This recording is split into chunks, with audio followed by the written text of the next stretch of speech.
धनु राशि वाले अपनी बात विनम्रता से कहेंगे तो उसमें ज़्यादा वजन होगा, पर उसके लिए अपनी चुनौतियों से भी बहुत कुछ सीखने की ज़रूरत पड़ेगी। ज़िंदगी आपको सही रास्ता दिखाना चाह रही है। क्या करना चाहिए समय में? हालात छुपे रूप से आपकी मदद करना चाह रहे हैं, इसलिए आपकी समृद्धि भी बढ़ सकती है। सही योजना बनानी होगी और अचानक बनते हुए धन लाभ को भी संभालने की कोशिश करनी होगी। क्या ना करें इस समय में? आप सही भी हों तो भी अपनी कम्युनिकेशन में किसी भी तरह की गलती ना होने दें। जो कहें उसे विनम्रता से कहें और स्पष्ट कहें, और जो लिखें उस पर मनन कर लें ताकि वैसे ही कोई गलती ना हो जाए।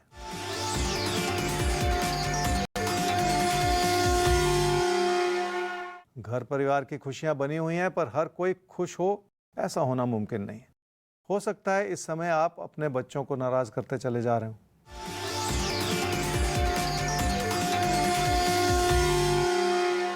पैसे की स्थिति ठीक है, पर आपको अपने संतोष को और अपनी तसल्ली को बढ़ाना होगा। सिर्फ कमियों को न सोचकर उन उपलब्धियों का भी सोचना होगा जो तकदीर ने आपको बख्शी हैं। मकर राशि वालों के विचार बहुत व्यवहारिक बनते चले जा रहे हैं, पर अब लोगों के प्रति उन विचारों में संवेदनशीलता आती चली जा रही है और इसी से आपकी शख्सियत में निखार भी आ रहा है। क्या करना चाहिए समय में? लोगों से जुड़ने का और लोगों से खुशियां बनाए रखने का समय। मदद के रूप में जो भी अच्छाई आपको मिल रही है उसे सहेज लें और इसलिए रिश्तों की कदर करना भी सीख लें। क्या ना करें इस समय में? सिर्फ पैसे को इतनी अहमियत ना देते चले जाएं कि उसका बुरा असर जिंदगी की बाकी चीज़ों पर पड़े। वैसे भी यह समय लोगों को खुश करने के लिए अनुकूल नहीं है। लोगों से मिलती हुई आलोचना को कमी की नज़र से देखना भी ठीक नहीं होता।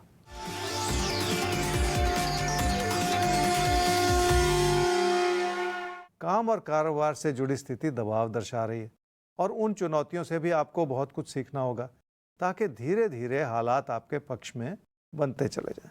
तो अगर आप धीरे धीरे कोशिश करते चले जाएंगे तो हालात आपके पक्ष में भी होते चले जाएंगे, और ये सिर्फ किसी एक राशि के लिए नहीं है, सबके साथ है। अगर हम अपने हर रोज को दुरुस्त करते चले, हर रोज की कमियों को दूर करते चले, तो हमें कोई रोक नहीं सकता बेहतर भविष्य तक पहुंचने से। तो इसलिए अपने ऊपर अपना विश्वास बनाए रखिए। अगर कहीं से कोई शक शुबह सवाल है तो rajbal@timesgroup.com हमें ईमेल कीजिए। हम आपके उस शक को दूर करके आपको वो ताकत देंगे ज्योतिष के जरिए जो आपके जीवन को बेहतर बनाने के लिए जरूरी है।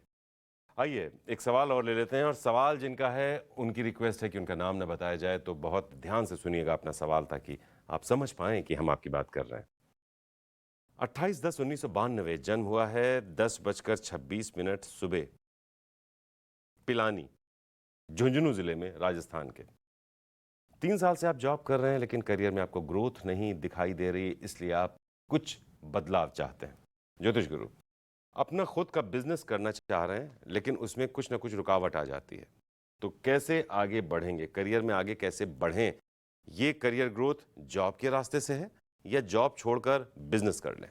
आपकी कुंडली है जी वृश्चिक लगन की और वृश्चिक राशि की। आपकी महादशा इस समय चल रही है जी केतु की, और अंतर्दशा चल रही है शनि की, फरवरी 2023 तक। आपने कहा कि 3 साल से आप जॉब कर रहे हैं और अब बिजनेस करना चाह रहे हैं, क्योंकि जो भी काम इस वक्त कर रहे हैं जॉब के माध्यम से उसमें सेटिस्फेक्शन नहीं, और जब भी मन उचाट हो जाता है तो ना तो मेहनत बनती है और ना ही कोई सेटिस्फेक्शन मिलती है। फिर एक दूसरे से ये जुड़ी हुई चीज़ें हैं और एक दूसरे में कमी लाती चली जाती हैं, तो ये ठीक नहीं।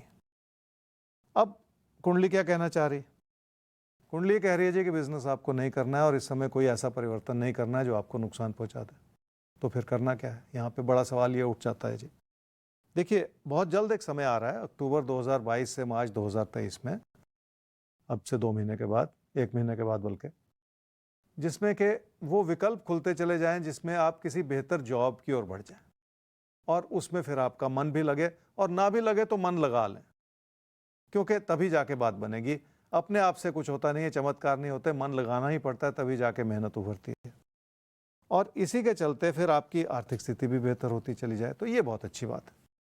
आगे चलकर भी आपको फिलहाल जहाँ तक मैं देख रहा हूँ आगे कई वर्षों तक उसमें बिजनेस नहीं करना है, जॉब से ही जुड़े रहना है। जॉब में ही आपकी बड़ी सफलता है, उसी में आपके लिए उपलब्धियों के दौर खुलते चले जाएंगे और आपको सेटिस्फेक्शन भी मिलती चली जाएगी। तो साहब, आप सेटिस्फैक्शन चाह रहे हैं अपनी जिंदगी में, यानी एक तसल्ली चाह रहे हैं, जिसके लिए आप शिफ्ट होना चाहते हैं बिजनेस की तरफ, लेकिन कुंडली कह रही है कि आपको जॉब के साथ ही रहना है। यही वो सेटिस्फैक्शन है जिसकी आपको तलाश है। सवाल यहां पर यह उठता है कि हम सब जब जिंदगी में किसी भी वजह से ये देखते हैं कि हमारी तरक्की नहीं हो पा रही है या कुछ उलझन है, तो हम शिफ्ट होने के बारे में सोचते हैं। फिर बात आती है कि तसल्ली कैसे मिले, संतुष्टि कैसे आए। तो ये संतुष्टि है क्या चीज़, किस तरह से ज्योतिष इसमें मदद कर सकता है, क्योंकि हर आदमी कहीं ना कहीं असंतुष्ट है अपनी ज़िंदगी में। तो संतुष्टि का मेन पैरामीटर क्या है जिसके आधार पर यह देखा जाता है कि हाँ, हमारे जीवन में संतुष्टि है। ज्योतिष गुरु, यही हम आपसे समझना चाहते हैं कि अगर आप किसी कुंडली देखते हैं और वो किसी भी वजह से असंतुष्ट है, तो संतुष्टि का सबसे बड़ा आधार क्या है? किस आधार पर आप ये देखते हैं कि हाँ, इसमें तुम्हें सेटिस्फैक्शन मिलेगा या इसमें नहीं मिलेगा? देखिए, इस बात को समझने के लिए थोड़ी सी भूमिका बनाने की ज़रूरत है कि सेटिस्फेक्शन क्या है। जनरली ज़िंदगी में क्या चीज़ हमें सेटिस्फाई करती है? काम हम करते हैं, जॉब करते हैं, तो उसमें कितनी सैलरी है, ये एक पैरामीटर है जिस ओर हम ध्यान देते रहते हैं। अगर बिजनेस करते हैं तो कितना लाभ। तो एक मैं उदाहरण देता हूँ। आप किसी बिजनेसमैन से पूछें आपका काम कैसा चल रहा है। आपने क्या पूछा? काम कैसा चल रहा है। आपने और कुछ नहीं पूछा। तो आप पूछें सवाल, काम कैसा चल रहा है। तो अगर उसके पास पैसा बहुत अच्छा आ रहा है तो वो कहेगा जी काम बहुत अच्छा चल रहा है। तो ये उसका सही उत्तर नहीं है, सही रिफ्लेक्शन नहीं है उसके काम के प्रति। हो सकता है काम डूब रहा हो लेकिन पैसा आ रहा हो। और इसका विपरीत भी है कि काम बहुत अच्छा चल रहा हो लेकिन पैसा ना आ रहा हो, तो वो कहेगा जी बेकार है, कोई बिजनेस अच्छा नहीं चल रहा। तो जो यार्डस्टिक है वो तो पैसा हो गया ना। इसी तरह से किसी भी कैरियर में हम अगर धन लाभ ज़्यादा है तो हम सेटिस्फाइड हैं, नहीं तो हम सेटिस्फाइड नहीं। तो इस वजह से इस बात को समझना है कि क्या चीज़ ज़िंदगी में हमें कैरियर में बढ़ोतरी दे रही है और क्या चीज़ हमें पैसे में बढ़ोतरी दे रही है। जनरली ये दोनों चीज़ें लिंक्ड होती हैं, ये मैं आपको बता रहा हूँ, लेकिन कई बार ये दोनों अलग अलग दिशा में चलती हैं जहाँ पे मार्गदर्शन की बहुत ज़्यादा ज़रूरत पड़ती है। खासकर जिन लोगों की कुंडली में बिजनेस का योग हो और बिजनेस कर रहे हो, तो हो सकता है बिजनेस डूब रहा हो लेकिन पैसा आ रहा हो, तो इंसान गलती करता चला जाता है। तो इसलिए वहाँ पे मार्गदर्शन होता है कि बिजनेस के प्रति ध्यान दे लो, सिर्फ पैसे का मत सोचो। और इसके विपरीत भी होता है, अगर पैसा नहीं आ रहा, काम बहुत बढ़ रहा है, तो भी उस व्यक्ति को संतोष कर लेना चाहिए कि काम में बढ़ोतरी हो रही है और देर सवेर उससे लाभ भी होना शुरू हो जाएगा। तो ये एक थोड़ा सा एक दूर तक एक नज़र दौड़ा के कुंडली में इस बात को समझा जाता है कि कहाँ पे जाके किसी भी प्रयास का अच्छा फल मिल रहा है।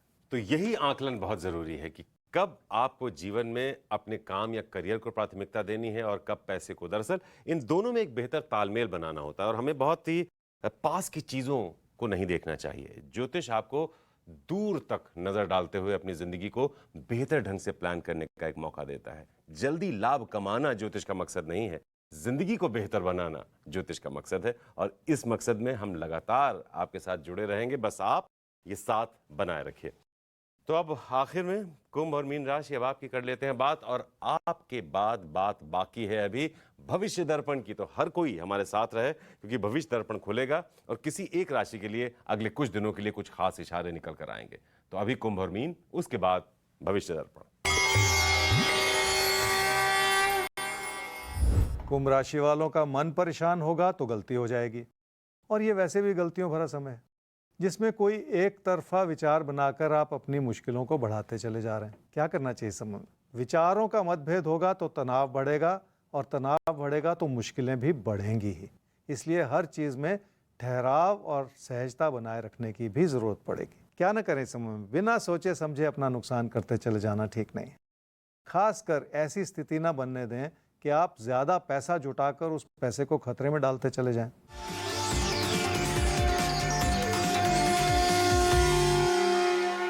पैसे की स्थिति ठीक है, पर बचत बनाए रखने में बहुत सारा उतार चढ़ाव है।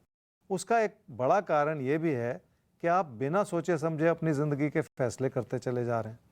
चाहे वो फैसले भावुकता से लिए गए हों या जल्दबाजी में लिए गए हों, ज़िंदगी के बहुत सारे पहलुओं पर उसका असर पड़ सकता है।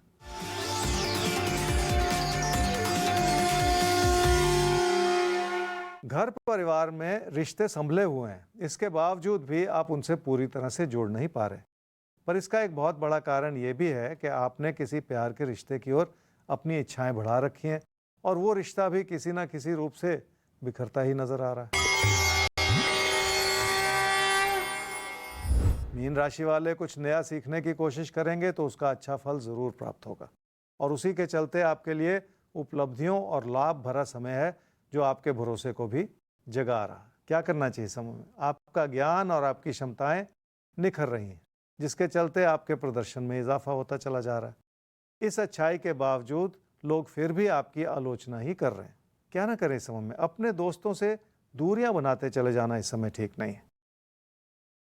इसलिए आपको रिश्तों में कोई दरार नहीं पैदा करनी है, क्योंकि उसका बुरा असर भी आपके प्रदर्शन पर पड़ सकता है, और वही ठीक नहीं है।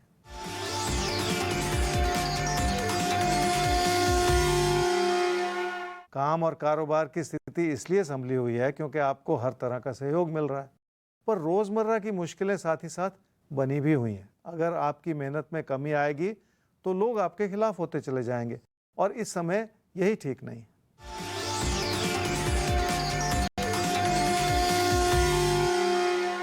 किसी भी तरह के असमंजस के तहत पैसे से जुड़े फैसले बिल्कुल ना करें। अगर किसी चीज की पूरी जानकारी नहीं है तो उसमें बिल्कुल हाथ ना डालें, क्योंकि पीठ पीछे बहुत कुछ हो रहा है जो शायद इस समय आपके हित में नहीं है।